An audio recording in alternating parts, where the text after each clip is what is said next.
So at the beginning of this story, we see that one night, some middle-class and poor people discover that the company they invested in, hoping for a 25-fold profit, has run off with all their money. Because of this, they rush to the office. But when they arrive, they see many, many more people just like them, all of whom had invested their last savings in hopes of a 25-fold return.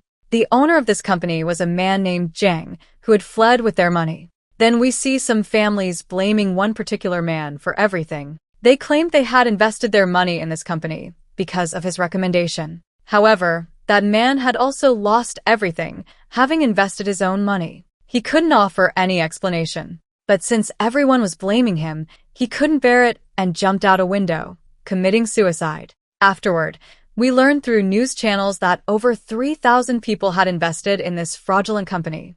And so far, about 10 people have died by suicide after losing their money. However, the man who swindled them, Zhang, hasn't been caught by the police yet. Even the government has given up. Because of this, people's anger and resentment towards the government were growing daily. Amidst all these events, we see a man named Elon. He was a small-time thief. One day, after stealing a watch from the market, he barely managed to run and hide in his father's office. There, we see his father making a fake passport for the man named Zhang. Elon's father was an expert at forging documents. In the underworld, everyone knew him as the Frog. Although his father had quit these activities a long time ago, he was now making Zhang's passport at someone's request. Seeing this, Elon gets very angry with him. But his father tells him this is his last job. He won't do anything like this again. So Elon gives the watch he just stole to his father as a gift. When his father was going to deliver the passport, Elon insisted on going with him. But his father didn't want to take him. His father knew very well that everyone in the underworld was a big-time swindler. That's why he wanted to keep his son away from all of it. Later, when Elon's father arrived at Zhang's location to deliver the passport, we could clearly see betrayal in Zhang's expression. The next morning, Elon's father's hanged body was found in a warehouse near the port. Elon was completely stunned by his father's death. He couldn't understand how it happened. Although the police investigation concluded it was a suicide, Elon knew very well it wasn't suicide. It was murder. Because that night, his father had gone to deliver Zhang's passport, which meant Zhang had killed his father. So, he vowed to himself that he would get revenge for his father's death by killing Zhang, no matter what. Afterward, we learned from the news that Zhang had swindled a total of $4 billion, $2 billion of which he took with him and fled straight to China. Because of this, Elon finally decided he would also go to China and get revenge on Zhang by any means necessary. But when he was halfway there, he learned that Zhang had died in China. However, some witnesses were found who had seen Zhang directly. They said the news of Zhang's death was completely false. And from here, the story jumps 8 years forward. Here, we see a girl named Tanya. And we see two boys named Jacob and Romy. The three of them worked together as a team conning people. Tanya would go to large jewelry stores as a customer and pick out a very beautiful necklace. Then, using her sleight of hand, she would easily replace the real necklace with a fake one. Then Jacob and Romy would arrive, disguised as police officers. They would pretend to arrest Tanya and take her away. But during this commotion, they would steal the real necklace. Meanwhile, we see government prosecutor Park. He arrests a high-ranking police officer. He had accused the officer of taking bribes from Zhang and helping him flee the country. Afterward, at a press conference, Park tells everyone that this police officer had taken a bribe of $1.2 million from Zhang. And they found proof of this in Zhang's ledger. This ledger also contained a list of all the police officers who had taken bribes from Zhang at various times. Park assures them that he will catch every single one of them, no matter what. However, reporter Choi believed Zhang was still alive. But Park tells him Zhang is not alive. The news of Zhang being alive is just a rumor. After the press conference, when Park goes to meet General Prosecutor Kim, we learn that Park doesn't actually have a list. He is also trying to find the list himself. The news of Zhang's death was being spread by his old partner, Lee. Because of this, Kim suspects that Lee might have a list. Kim was so interested in this list because his name was also on it. So Kim asks Park to quickly arrest Lee. Because if Kim gets caught, Park will also be in trouble. The person at the very top of Park's chain is a major political leader who is a contender to become the next president. So Park also realizes that if he covers up this case, it will benefit him too. Now, Park meets with his team, the 3 con artists named Tanya, Jacob, and Romy. Park had already assigned the 3 of them to follow Lee.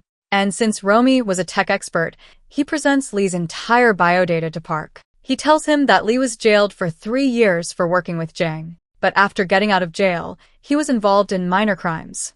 Currently, he's working in real estate. Park suspected that Lee had a list of corrupt police officers. So he orders Jacob's team, saying, "I will arrest Lee by any means, and during that time, you will go to Lee's house and try to find out if he actually has a list of corrupt police officers." Afterward, Park arrests Lee. And searching his house, he finds some fake documents. He learns that Lee had made those fake papers to swindle a man named Jackie. When Lee is asked about this, Lee tells him that Jackie had actually swindled him. He met Jackie at a real estate program, and there, he had planned the entire scheme to swindle him. He had presented a real estate investment scheme to him, and to invest here, Jackie had to pay $1.2 million. But Jackie told him, "My money is stuck in an American bank. I need $100,000 to release that money." So to earn a large amount like $1.2 million, Lee gave Jackie $100,000. And when Jackie went to the restroom with that money, Lee himself doesn't know how he escaped from there with the money. And poor Lee went completely crazy after losing all that money. Now, when Park carefully checks the CCTV footage from that time, he sees that when this man named Jackie went into the restroom, he first removed his makeup and came out in his younger form, which is why Lee didn't recognize him. And when the CCTV footage is zoomed in carefully, we learn that it wasn't anyone else.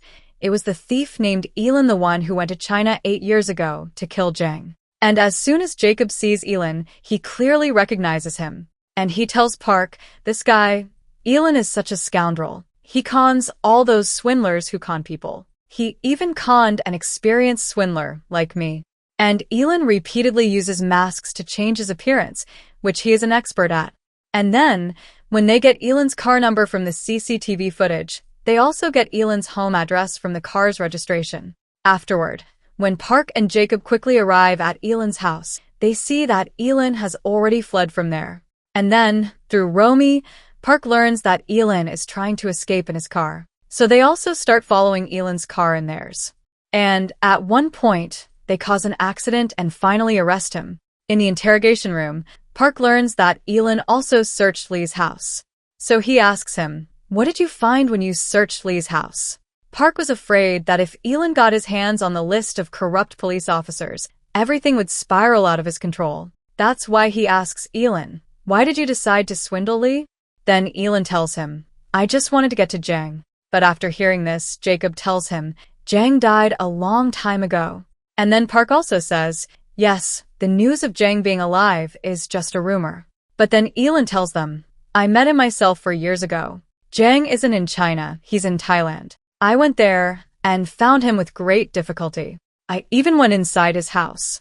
But I got caught due to a small mistake. And I was then brought before Jang. But since I'm very good at lying, Jang let me go. But now Jang has changed his address.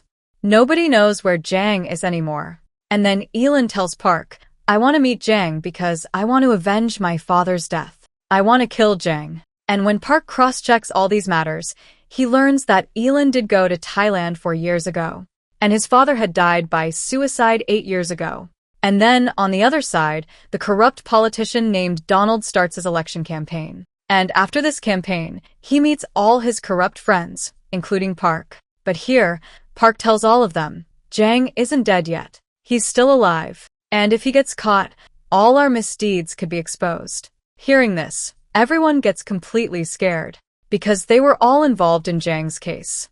But then Park tells all of them, "We can easily kill Jang and end our worries forever, because I'm also at risk. I was his prosecutor too."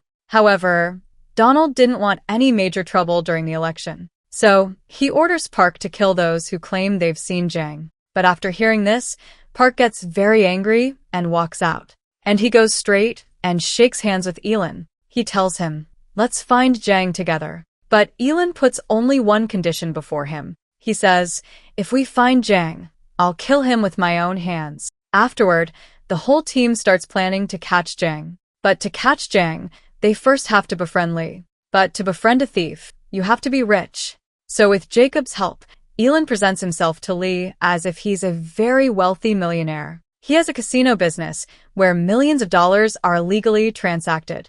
And after seeing all this, Lee falls into his trap. So as soon as he gets out of jail, he goes straight to meet Elin. On the other hand, Tanya and Romy install microphones and cameras in various places in Lee's house and office. Afterward, Lee gets an appointment with Elin from Elin's secretary, Tanya, and comes to meet him the very next day. And Elin's office here was also a complete setup. Junior artists from the movie were brought in, and it was decorated like an office. They wanted to gain Lee's trust by any means. So now, to trap Lee, Elin says, "I'm looking for a partner. I want to start a new business. Although the business is a bit illegal. But if you invest here, there's a chance of getting more than 80% returns in just 6 months. Because I'm going to open an illegal casino for which I need a $1 million investment." And after getting such a surprising offer, Lee finally falls into his trap. So he goes home and starts calling various people on his contact list. But when he couldn't find an investment anywhere, he finally calls Jang in Thailand. And since Park's team was already following Lee with cameras and microphones, they become a bit cautious when they realize he called Jang. And when Jang hears this offer, Jang tells Lee, "One of my men will come there to thoroughly check and understand everything. Afterward, he will confirm the deal and give you a $1 million investment." And here, when they all hear Jang's voice, they are all completely stunned. And Park confirms that Jang isn't dead. He's still alive. So they finally plan that they will all try to convince the man Jang sends. A few days later, Jang sends a man named Danny to Korea. This man was a businessman. And when Elin was trying to make a deal with him, the terms and conditions of this investment didn't appeal to him. He tells him, "These are very strict terms. They need to be relaxed a bit." But after hearing this, Elin gets very angry and tells him, "The terms will remain as they are. If you want to do business, do it. Otherwise, leave." But when his team hears this, they all get very angry with him. But Elin assures them that he will definitely come back here again, and he will invest here. Because he will definitely call Jang once before making any decision. So they decide to keep an eye on Danny. And now Tanya has to do this job. Afterward, Tanya tries to seduce Danny with her beauty and tries to get quite close to him. And then, on the other hand, Elin tells Park, "You should spread news in the media that strongly proves that Jang is still alive. This will cause a commotion throughout Jang's entire network. And then Jang will make a mistake. And I'm going to Thailand now to keep an eye on him." Meanwhile, Tanya copies Danny's entire contact list from his mobile phone to a USB drive. And then, making Jacob a witness, a fake news story is spread. In it, Jacob was telling everyone that he saw Jang on the streets of Thailand and also gave that information to Interpol. And after hearing this news, Danny gets very stressed. So he quickly calls Jang to inform him of the news. But what Jang tells him in response completely stuns Park and Elin, who are monitoring him. Jang was telling him that he wasn't in Thailand. He was in Korea and wanted to meet him right away. So Danny quickly leaves to meet Jang. And Tanya starts following him from behind. And then Romy in the office was tracking Tanya's mobile phone and repeatedly sending her location to Park. Park and Jacob had left in their car to catch Jang. And on the other hand, when Tanya sees Jang and Danny together, she is completely stunned. But by the time her companions, Park and Jacob, arrive, Jang has already left. However, Park sees Jang from a distance and he just barely missed him. Because of this, he gets very angry with himself. But then one of his men calls him and informs him that Elin is actually meeting with reporter Choi at a restaurant. And hearing this, he himself is completely stunned, because he thought Elin was in Thailand. And this makes it clear to all of them that Elin was also trying to deceive them. At the restaurant, Choi gives Elin the list of corrupt police officers, which was a fake list, because Park himself had released this list.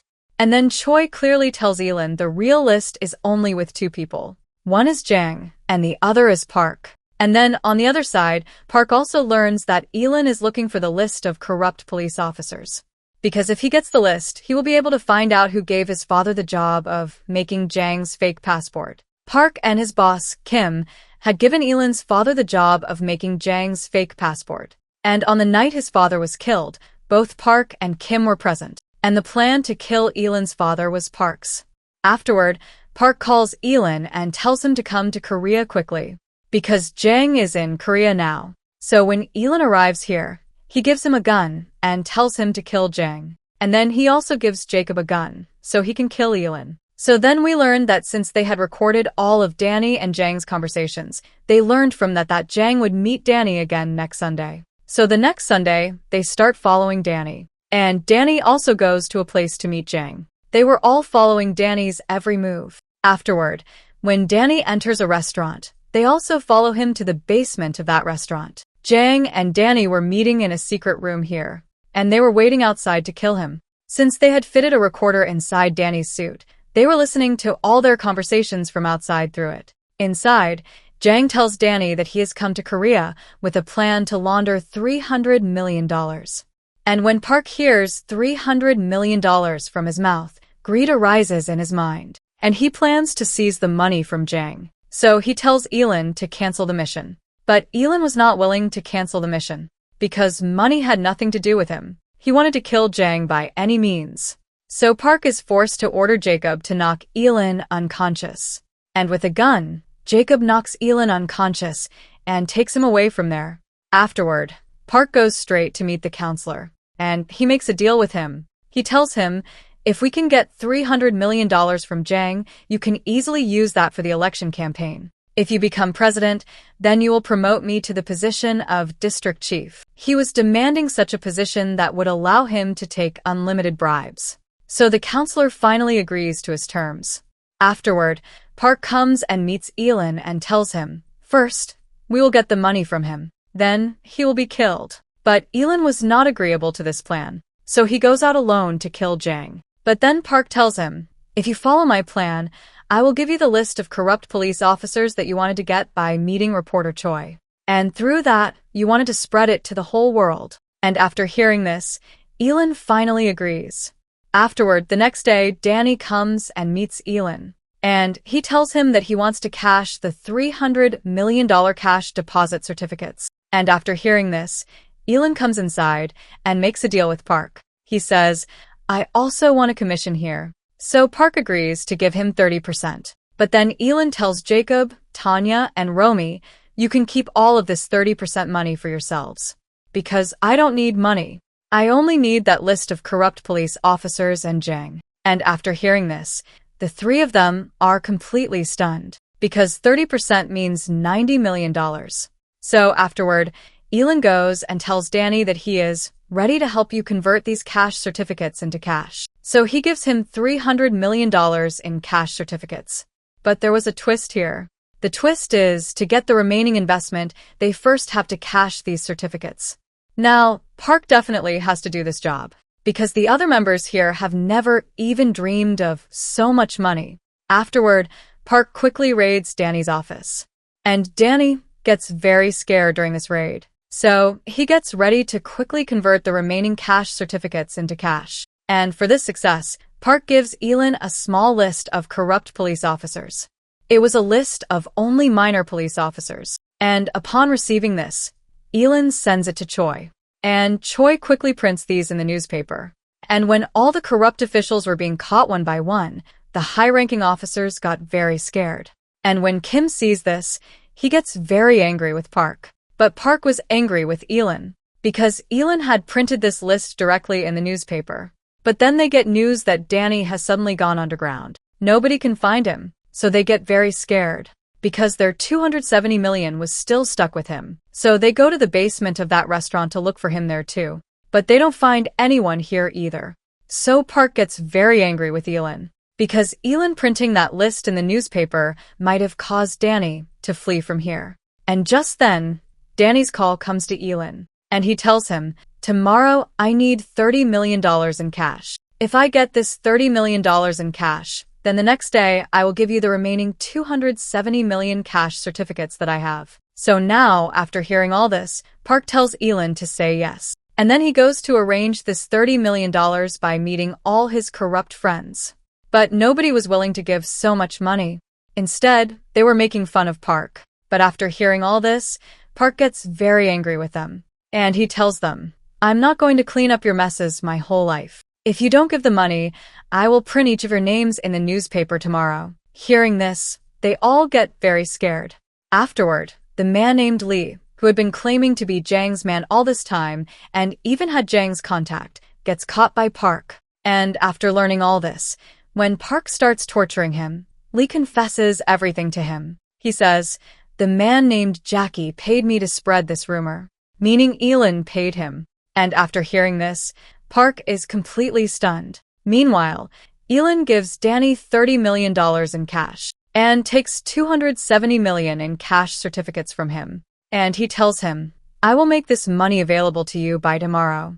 But then Danny tells him, "Tomorrow I'm fleeing Korea through the port, so you bring the money there." But afterward, when Elin comes and meets Park, he tells him, "When Jang and Danny try to flee Korea tomorrow, we will arrest them. So tonight is our last night."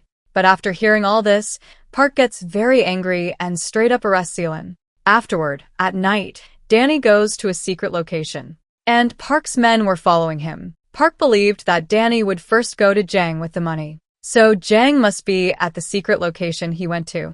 So he orders his men to break down the door, go inside, and arrest Jang. And here, he himself comes and starts torturing Elin, and tells him, "Now I have Jang and the money. I don't need you anymore." But just then, Park's men call him and inform him that Danny and Jang have escaped from here. And they also took the $30 million that Park gave him yesterday. And after hearing this, Park is completely stunned, because his plan has completely failed. So Park now plans to catch them tomorrow when they try to escape through the port. But just then, Jang's conference call comes to Park, where all the MPs and ministers were involved with him. And here, Jang threatens them, saying, "I can release the list of corrupt officers that I have to the media at any time. And if I do that, there will be a commotion in Korean politics. If you don't stop Park now, your careers will also be over." Now, after hearing all this, everyone starts threatening Park. They were saying that if he doesn't stop now, they will finish him. But Park also promises them, "I will bring you Jang's severed head." So now, at the last moment, to catch Danny and Jang, Park decides to use Elin. And he tells him, "If you help me, I will give you the real list of corrupt police officers." Afterward, when Park leaves from here, Tanya and Romy come and try to explain to him. They were saying, "Escape from here and save your life." But then Elin tells them, "When I went to Jang's house in Thailand to avenge my father's death and interrogated Jang, Jang told me he didn't kill my father. Although he is a huge swindler, he doesn't kill anyone. Prosecutor Park killed his father. That means he doesn't want revenge from Jang now. Instead, he wants revenge from Park and his allied politicians who together killed his father. And that's why he later followed Park and made this entire plan." Now Elin tells the two of them, "If you help me, I can succeed in this plan." Afterward, Tanya calls Counselor Donald and tells him that she has some evidence that could ruin his entire career. So he should meet her at night. And on the other side, Park goes to a friend of his who launders money. And he gives him $270 million in cash certificates and tells him to quickly convert them into cash. This man gives Park $100 million in advance and takes 6 months' time from him. Afterward, they all go to the port from which Jang and Danny were supposed to escape. Here, Elin calls Danny and tells him, "Your $270 million in cash is here. Come and meet me tonight to pick it up." And as soon as Elin hangs up and asks Park for the list of corrupt police officers, Park's men grab him. And then Elin threatens him, saying, "I have all the evidence. And I know you were also involved with Jang in this fraud. And both of you got rich by swindling people." But then Park tells him, "I took all that evidence from you with Jacob's help." Meaning we learned that Jacob was working with Park. And since Tanya and Romy were working with Elin, the three of them are arrested and brought onto a boat. So afterward, Park's money laundering friend calls him and says, "All the cash certificates you gave me to convert into cash were fake." And after hearing this, Park is completely stunned, because he not only lost his $30 million, but he was only given some papers in return. So the money launderer demands his advance money back from him, or else he threatens to kill him. But just then, Park and Jacob see Danny and Jang's car approaching. So as soon as Danny and that man get out of the car and come here, Park's men grab both of them. But that man wasn't Jang, it was Elin. Elin in Jang's voice asks Park, "Are you very surprised?" And after hearing all this, Park gets completely confused. And then we hear the whole story from Elin's mouth. Elin had planned this entire scheme to trap Park. So he first gathered all the evidence against him. And wearing Jang's mask, he had deceived Park. Now, after hearing all this, when Park gets extremely angry and aims a gun at Elin to shoot him, Jacob aims a gun at him from behind. We learn that Jacob and Danny were both Elin's men. The man who committed suicide at the beginning of the movie was Jacob's brother. And on the other hand, Danny's wife also committed suicide, unable to bear it. When Elin saw Danny and Jacob protesting, he added them to his team to get revenge for everyone at once. From then on, they all planned this together. And they also added Tanya and Romy to their team at a certain point. Elin had told all of them. Park took money from Jang and helped him flee the country. So Park is even more guilty than Jang. Besides, Park is also covering up all those politicians who took money from Jang and covered up this entire case. So Elin planned with all of them that those who have been swindling people all this time would all work together to swindle them. Because the criminal isn't just Jang, the corrupt politicians who supported Jang are also big criminals. So first they targeted the man named Lee. Afterward, they made fake cash certificates. And posing as Jang's man, they presented Danny to them. So now Elin also has some evidence against all the politicians, which Park helped him get. And after seeing all this, Park tells Elin, "I didn't kill your father alone. Many high-ranking politicians were behind your father's death, who even control the media." Now Park tells him, "If you give me all that evidence, I will easily put all those politicians behind bars." But just then, all those politicians arrive whom Tanya brought here. They now understand that Park is ready to sacrifice them to save himself. So they all start beating Park. And afterward, Counselor Donald kneels before Elin and starts apologizing to him and asks him not to destroy him. But just then, the police and media cars arrive, and they come and arrest everyone here. And then reporter Choi tells Elin, "Your live streaming evidence has shaken the entire media." And after hearing this, Park, confused, looks at Elin and Elin gestures to him to look at the CCTV camera. The misdeeds of all the leaders here were live-streamed to the country's citizens using this camera. Meaning, a swindler swindled the swindlers and got them caught. So a few months later, Elin is released from jail, and he goes to his father's office. And then all the members of his team also arrive here. And here we see $30 million, which they swindled from Park. And here are pictures of all the people who were caught in this case. Only one person is still not caught here.